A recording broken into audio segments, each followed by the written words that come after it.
Hello everyone, welcome to smart trade institute. तो चलिए बात करते हैं बैंक निफ्टी के आज के लेवल्स के बारे में। क्या ट्रेड सेटअप था, किस तरीके से स्टॉप लॉस हिट हुआ, किस तरीके से आज हमने एक ट्रेड टारगेट को भी डन किया।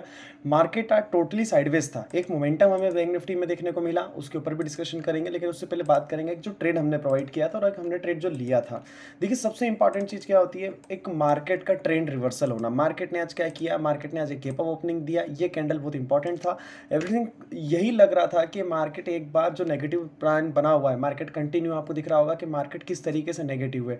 मार्केट ने किया मार्केट ने इस लेवल पे रेसिस्टेंस क्रिएट किया, यहाँ से गिरना स्टार्ट किया और हमने यहाँ पे पोजीशंस को क्रिएट किया इस जोन में। लेकिन मार्केट ने किया हमारा इस कैंडल के अंदर हमने रीटेस्ट का वेट नहीं किया। मुझे लग रहा था कि आई थिंक यहाँ पे मार्केट रीटेस्ट नहीं करेगा, देन मार्केट यहाँ से अप साइड का होता नहीं लेकिन डाउन साइड के लिए अच्छा फॉल कर जाएगा और ये गैप को फील करेगा। हमें इस गैप तक फील करने तक का वेट करना था।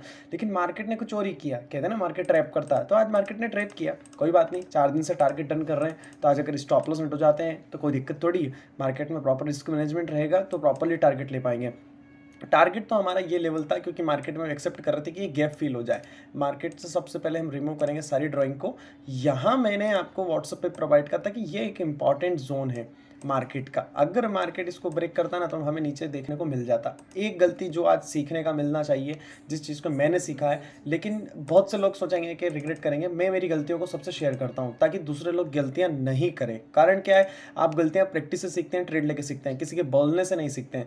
पहला गलती जो था मेरा वो यही था कि मार्केट में मैंने 50 पे आरएसआई था, मार्केट इतने बड़े मोमेंट को दे चुका था। अगर आप देखें मार्केट में आरएसआई था 83 पे, इस लेवल पे 83 पे था, मार्केट 50 पे आया, देन मैंने यहाँ पे ट्रेड लिया। मुझे एक ट्रेंड रिवर्सल मिलना ही था। कारण क्या है, आपको पता होना चाहिए, एक इंपल्सिव वे रहती है, करेक्टिव वे रहती है, एक करेक्टिव वे रहती है, एक इंपल्सिव वे रहती है। तो मार्केट इस तरीके से ट्रेड करता है। आज जो गलती है, आई नो इस गलती को दूसरी बार नहीं दोहराएंगे। मार्केट ने हमेशा, आप भी ध्यान रखिएगा, अगर आपको कहीं ऐसा जोन मिलता है तो आप पहले वेट कीजिए, रिटेस्ट कीजिए, उसके बाद अगर ऐसा जोन मिलता है तो यहाँ एंट्री कीजिए।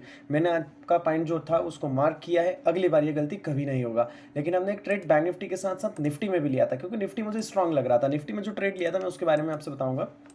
निफ्टी में जो ट्रेड लिया था हमने 19,400 का, लास्ट में मेरा एक स्टॉप लॉस हिट हुआ था 0 to 0 ट्रेड। आपको पता होगा जब मैंने गलती ये किया था कि 30 से 35 रुपए का मैंने प्रीमियम लिया था। इस बार मैंने एक्सपायरी था निफ्टी का, इसलिए मुझे पता है कि निफ्टी अगर वॉलेटाइल नहीं रहा तो भी मेरा प्रीमियम नहीं करने दूंगा। मैंने 140 पे एग्जिट किया था, पोजिशन को क्रिएट करा था। मेरा फर्स्ट टारगेट जो था 160 का था। अप्रोक्सली आप देखेंगे 160 को टारगेट ने डन किया। स्टॉप लॉस ओनली 30 पॉइंट का लेके चल रहे थे हम मार्केट के अंदर, तो ये टारगेट हमारा डन हुआ है। और देख सकते हैं मार्केट की रेंज आपको पता होना चाहिए। बैंक निफ्टी बहुत से लोग बोलेंगे सर 250 पॉइंट ऊपर, तो मेरा आपसे यही कहना है, जिस तरीके से मैंने आपको कल के मार्केट में बताया था कि अगर आप प्राइस रेंज पे जाते हैं और अगर आप प्रीवियस मार्केट को देखते हैं तो 170 पॉइंट का मूव रहता है। और आज का मार्केट अगर आप देखें तो आप देख सकते हैं 250 पॉइंट का मूवमेंट। 250 पॉइंट के मूवमेंट में भी अगर आप देखें पूरी रेंज को अगर आप डिसाइड करें तो मार्केट ने कंटिन्यू इस रेंज में काम किया है। ये प्राइस का रेंज है 200 मूवमेंट मान सकते हैं आप, 200 पॉइंट का मूवमेंट है। तो मार्केट गैप अप ओपन होने के बाद अगर आपको ऐसा साइडवेज दिख जाता है तो पैसा नहीं बनेगा। ये चीज़ मैं भी एग्री कर रहा हूँ, एक अच्छा ट्रेडर भी एग्री करता है कि ऐसे में मोमेंटम नहीं बनेगा जब तक मार्केट का मोमेंटम नहीं मिल जाता। अब देखिए 30 मिनट टाइम फ्रेम पे जो चीज़ें मैं वॉच कर रहा हूँ, सॉरी 1 आवर टाइम फ्रेम पे मैं आपको शेयर करता हूँ ताकि आपको भी मार्केट एनालाइज करने में थोड़ा सा हेल्प मिल सके। ठीक है, सबसे पहले 200 मूविंग एवरेज को हम क्रॉस करते हैं। अब बात करते हैं ट्रेड लाइन की। देखिए, अगर यहाँ से मैं एक ट्रेड लाइन ड्रॉ करता हूँ, आपको पता चलना चाहिए मार्केट क्या कर रहा है। मार्केट ने यहाँ पे रेजिस्टेंस फेस किया, यहाँ पे रेजिस्टेंस फेस किया, फिर से फेस किया, मार्केट ने यहाँ फिर से करा और एक बार हम फिर से 50 मूविंग एवरेज के पास आ रहे हैं 1 आवर टाइम फ्रेम पे। बहुत से लोग बोलेंगे सर 50 मूविंग एवरेज काम नहीं करता। 50 मूविंग एवरेज बहुत अच्छा काम करता है, आपको यूज़ करना आना चाहिए। अगर आप 50 मूविंग एवरेज को यूज़ करना सीख गए तो आपके लिए ट्रेडिंग बहुत आसान हो जाएगा। देखिए, मैं वेट कर रहा हूँ 50 मूविंग एवरेज के ऊपर पुल बैक ले, देन एक ऐसा मोमेंटम मिले। तो ये मोमेंटम कौन से लेवल पे आ गया, इस लेवल की मैं बात कर लेता हूँ। आप सबसे पहले इन चीज़ों को समझिए कि प्राइजेशन होता है क्या है। मार्केट आ रहा है, सपोर्ट कर इस चैनल में चल रहा है, मार्केट ऊपर रेजिस्टेंस फेस कर रहा है, सपोर्ट ले रहा है, इस चैनल में सपोर्ट रेजिस्टेंस, देन एक बार हम फिर से रेजिस्टेंस लेवल पे आके खड़े हो गए ब्रेकआउट के। यहां अगर ब्रेकआउट मिल जाता है 200-250 पॉइंट का तो एक फ्रेश बाइंग मोमेंटम बनेगा। कौन से लेवल पे बनेगा, लेवल मार्क करके रखिएगा, 44,400 का लेवल मार्क करके रखिएगा, जो आज का हाई है 50 मूविंग एवरेज 1 आवर पे क्रॉस कर जाएगा। ये लेवल अगर आप देखें, जिस लेवल की मैं आपसे बात कर रहा हूँ, इसको अब हम लेके आएंगे 15 मिनट टाइम फ्रेम पे। आपको स्ट्रक्चर पता होना चाहिए बैंक निफ्टी का कि मार्केट का मोमेंटम क्या है। डायरेक्शन नहीं पता रहेगा तो आप फिजल आउट हो जाएंगे, मार्केट में ट्रैप हो जाएंगे। यही लेवल है 44,400 के लेवल, इस लेवल को मार्क करके रखिए। अगर कल के सेशंस में ये लेवल ब्रेक हो जाता है 44,400 का, तो एक फ्रेश बाइंग मोमेंटम मिलेगा, जिसका पहला टारगेट हम लेके चलेंगे 44,757 का, और सेकंड टारगेट आप लेके चल सकते हैं 44,930 का। तो ये इंपॉर्टेंट लेवल्स है। आरबीआई गवर्नर साहब जो भी आके बोलते हैं वो भी इंपॉर्टेंट स्पीच होगा मार्केट के लिए कि मार्केट किस तरीके से मोमेंटम करेगा। लेकिन अगर मैं बैंक निफ्टी में आता हूँ, बैंक निफ्टी फ्यूचर्स की अगर हम बात करते हैं, तो बैंक निफ्टी फ्यूचर्स को ऑल ओवर फ्लैट है, कुछ मोमेंटम दे नहीं रहे। आई नो वहाँ पे जॉब डेटास के ऊपर कुछ इंपॉर्टेंट न्यूज़ है, लेकिन इतना उसको रिग्रेट कीजिए, कोई इतना बड़ा इशू नहीं है कि मोमेंटम आ जाएगा। हमारा मार्केट अभी भी स्ट्रांग है। अगर हम दूसरे मार्केट के कंपैरिजन हमारा मार्केट देखते हैं तो अभी भी बहुत ही अच्छा स्ट्रांग लेवल पे है। अब बात कर लेते हैं थोड़ा सा कि बैंक निफ्टी में शॉर्ट पोजीशंस कहाँ क्रिएट होंगे। देखिए, अगर बैंक निफ्टी की मैं बात करूँ तो कि आपको एक काइंड ऑफ डब्ल्यू पैटर्न देखने को मिलेगा। अगर आप देखें इन्वर्टेड हेड एंड शोल्डर अगर आप देख रहे हैं तो इसका ब्रेकआउट यही मिलेगा, जो मैंने आपको ट्रेड लाइन बताया था ऊपर से यही ब्रेक होगा। तो मार्केट को 44,400 के ऊपर ब्रेक करने दीजिए। जब तक 44,000 ब्रेक नहीं होता ना, कोई भी नया ट्रेड प्लान मत कीजिएगा, मार्केट ट्रेपिंग जोन में फंसा देगा आपको। 44,400 पे वेट कीजिए, एक अच्छा पुल बैक मिलता है, राइट एंट्री मिलेगा।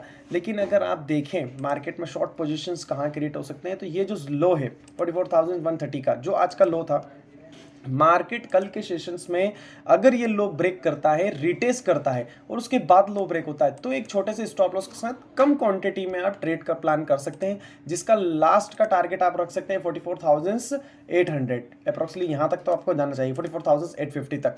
तो ये चीज़ आपको ध्यान रखना होगी। बहुत से लोग सोच रहे होंगे कि मार्केट के बिहेवियर को समझना बहुत मुश्किल है, लेकिन अगर आपको डायरेक्शन पता है तो मार्केट आपके लिए बहुत ईजी है। देखिए, अगर मैं ट्रेड लाइन भी ड्रॉ करूँ तो आप देखिए कि ट्रेड लाइन का भी ब्रेकआउट मुझे यही मिलेगा। यहाँ पे मुझे रिटेस्ट होने के बाद होल्ड होना नजर आना चाहिए, उसके बाद हम कॉल साइड का ट्रेड प्लान करेंगे। ये तो था बैंक निफ्टी का स्ट्रक्चर। अब बात करते हैं निफ्टी की।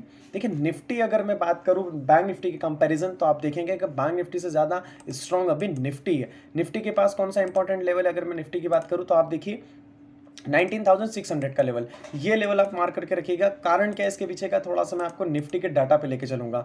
हम इस एक्सपायरी के नहीं, नेक्स्ट एक्सपायरी की बात करते हैं। अगर आप देखें तो आपको पता चलेगा 19,600 के और मैसिव कॉल राइटर है। देन अगर बात करूं मैं पुट राइटर की, तो 19,500 पे पुट राइटर है, वो भी 48 लाख से ज़्यादा। तो अभी की कंडीशंस में जो डाटा बता रहा है वो एक रेसिस्टेंस लेवल फेस करना है, वो 19,600 का, लेकिन एक रेसिस्टेंस ऊपर है 19,700 का। मार्केट अगर कल के सेशंस में गैप अप ओपन होता है या होल्ड करता है तो हम एक अपसाइड के मूव को कैप्चर कर सकते हैं। अगर हायर लेवल पे ओपन हो जाता है मार्केट, तो गैप डाउन का वेट कीजिए, मार्केट को डाउन साइड आने दीजिए, एक प्राइस एक्शन बनता है, अपसाइड का मोमेंटम मिलता है, आप ट्रेड प्लान कर सकते हैं। डाउन साइड के ट्रेड को कब प्लान करना है, जब तक मार्केट इस लेवल को ब्रेक नहीं करता 19,480 के लेवल। मार्केट यहाँ से जंप जरूर कर सकता है, एक बार मार्केट यहाँ पे आके जंप जरूर करेगा, लेकिन आप जरूर ध्यान दीजिएगा मार्केट इसको गैप डाउन से क्रॉस कर दे, ब्रेक कर दे इस लेवल को, उसके बाद यहाँ से ऊपर के लिए रिटेस्ट करेगा। अगर ऊपर से गिरता है तो हम पोजीशंस क्रिएट करेंगे, ठीक है। मार्केट में मैं अवॉइड करूंगा आपको कि बीच के साइडवेज जोन में मत फंसिएगा। अगर मार्केट आपको इस जोन में दिखता है, मैं आपको जोन क्रिएट करके बता देता हूँ ताकि आप साइडवेज जोन में ना फंसे। ये जो जोन है मार्केट का, ट्रैपिंग वाला जोन है, यहाँ पे बहुत ज़्यादा मोमेंटम मिलेगा मार्केट में, तो ऐसे जोन को अवॉइड कीजिए। फिर निफ्टी की बात करते हैं। फिर निफ्टी में कोई ट्रेड प्लान नहीं किया था अभी तक, लेकिन अब मैं 1 आवर के टाइम फ्रेम पे आपको फिर निफ्टी का भी प्लान बताऊंगा कि फिर निफ्टी हमारे लिए क्या है। फिर निफ्टी की अगर मैं बात करूं आपसे, आपको देखना होगा काइंड ऑफ इसमें क्या हो रहा है। इसमें भी सेम सिनारियो, एक अप साइड से अगर मैं ट्रेड लाइन ड्रॉ करता हूं तो ये ट्रेड लाइन को रिस्पेक्ट कर रहा है। अगर इस ट्रेड लाइन का ब्रेकआउट आना है तो वो इसी लेवल के बाद आ रहा है, यहाँ पे रिटेस्ट होना चाहिए और एक ब्रेकआउट आना चाहिए। कौन सा लेवल होना चाहिए ट्रेड लाइन का ब्रेकआउट का, तो वो लेवल आता है जो मैं एक्सप्रोक्सली मानता हूँ 19,800 का। जब तक मार्केट 19,800 के लेवल को ब्रेक नहीं करता, निफ्टी में कोई ट्रेड प्लान नहीं बनेगा। 1 आवर टाइम फ्रेम पे बता रहा हूँ मैं। अगर आप ट्रेड प्लान करना चाह रहे हैं इंट्राडे ट्रेडिंग सेशंस में, तो आप इतना ध्यान रखिएगा कि अगर फिर निफ्टी इस लेवल को ब्रेक करता है 19,640 के लेवल को, तो आप इतना ध्यान रखिएगा यहाँ पे रिटेस्ट का वेट कीजिएगा। क्या होता है कि हम गैप डाउन मार्केट में ओपन पोजीशंस ले लेते हैं, लेकिन मार्केट जहाँ से हम लेते हैं उसके बाद अपसाइड का मुंह पकड़ लेता है। तो हमेशा ध्यान रखिए, गैप डाउन के बाद एक पुल बैक मिलता है, उसका रिटेस्ट होने दीजिए, ब्रेक होने दीजिए, उसके बाद यहाँ पे पोजीशंस को क्रिएट कीजिए। टारगेट कौन से रहेंगे आपके पास, 19,520 का। तो ये सेटअप है आपके पास, इस सेटअप को फॉलो कीजिए। अब बहुत से लोग क्या गलतियाँ करते हैं कि 90% मैंने देखा है जब भी वो ट्रेड लेते हैं तो रिस्क रिवॉर्ड को मेजर नहीं कर पाते हैं। मार्केट अगर ट्रेंडिंग है, इस तरीके का मार्केट है, तो मैं आपको ऑलवेज बोल चुका हूँ कि आप सपोर्ट पे बाई कीजिए, सपोर्ट पे बाई कीजिए, सपोर्ट पे बाई कीजिए, सपोर्ट पे बाई कीजिए। अगर इसी के अगेंस्ट अगर मार्केट आपको नेगेटिव मिल रहा है, अगर आपको मार्केट इस तरीके का नेगेटिव मिल रहा है, तो आप ऑलवेज मार्केट में कहाँ पे बाई करना है, आपको सेल पे सेल करना है, आपको हायर लेवल पे सेल करना है, यहाँ पे सेल करना है, यहाँ पे। हम क्या करते हैं, मार्केट गिरता हुआ देखते हैं, यहाँ पे सेल करते हैं, मार्केट ऊपर चला जाता है, हमारे स्टॉप लॉस हिट हो जाते हैं, देन मार्केट फिर गिर जाता है और हम फिर उसे उसमें एंट्री लेते हैं, मार्केट फिर ऊपर आ जाता है।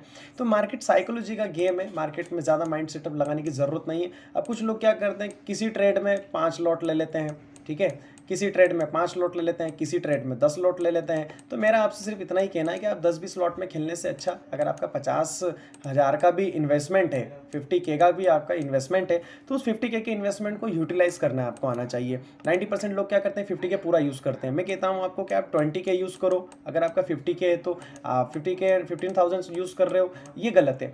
20 से 15,000 यूज़ करो एक ट्रेड में, ताकि आपका रिस्क रिवॉर्ड प्रॉपर मेंशन रहे। 1,000 या फिर उससे ज़्यादा अगर मैं बात करूँ आपसे, 1500 से ज़्यादा का लॉस एक्सेप्ट मत करो पर ट्रेड में। ऐसा मत करो कि आप एक ही ट्रेड के अंदर 10K का लॉस ले रहे हो।